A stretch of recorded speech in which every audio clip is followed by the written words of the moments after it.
Well, look, he wasn't too keen to talk about Paul Pogba, but I think we probably should. Was this an audition for the weekend? And if it was, did he pass the audition?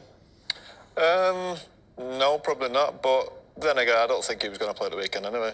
I think after the performance on Saturday, Fred and McTominay will be the two that are in there. He wasn't great. It was sloppy. Ollie said there that he'll never question the character of the team. I don't think we've questioned the character of the team. I think they keep going. They try. But the quality today was severely lacking. But we know Paul Pogba has quality. We can't question the quality. So what is going on with the performances?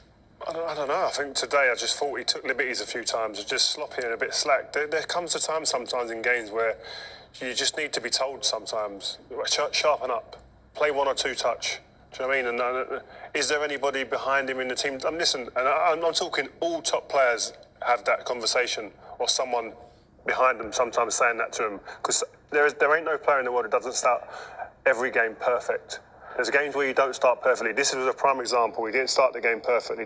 He give away a few sloppy balls, taking liberties, and you just need to be told sometimes. And I'm not making excuses for him, because he needs to be telling himself that as well. But it's just that I do think this could have been an audition for the game at the weekend, and I just thought he didn't play enough. He didn't do well enough to be able to put himself in a position to play. He is suspended, actually, isn't he, for this weekend? But it's an audition for getting back into regular Premier League football, and tricky.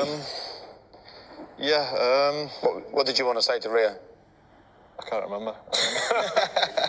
No, I was sure it was going to be good as well. No, what I was going to say was, he's a player, we know him, we've been with him. What would you do with him, Scholes? What would you, if he was there? He needs somebody talking to him all the time. He needs someone onto him. He needs somebody there that he totally respects. He needs experienced players behind him. And we're talking, how old is he, Pogba? 28? Yeah. 29? He's won a World Cup. Why does he need that? Yes, he's a really experienced player. But he's one of them, he'll get to 35 and he'll be exactly the same. He'll still be doing his stupid stuff where he's trying to stud roll on the ball, he's trying to hold people off, show how strong he is, show how skillful he is. And people know it now. They watch it all the time. So you'll be on him every day, like one every single time. Every single day. 1 and 2 touch pass it, and concentration. The biggest thing with Paul is his concentration. He goes away with affairs at the time. That's why. You think of the Juventus team he played in, where he was brilliant, which is why we signed him.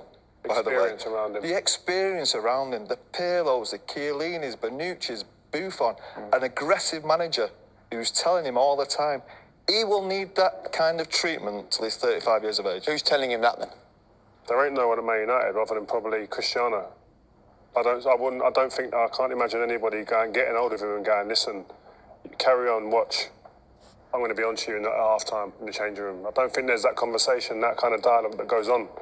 Maybe it's a generational thing. Maybe it's different. In our changing room and opposing team changing rooms, these conversations will be going on the pitch, and in the tunnel they'll be going on. And some players need that more than others.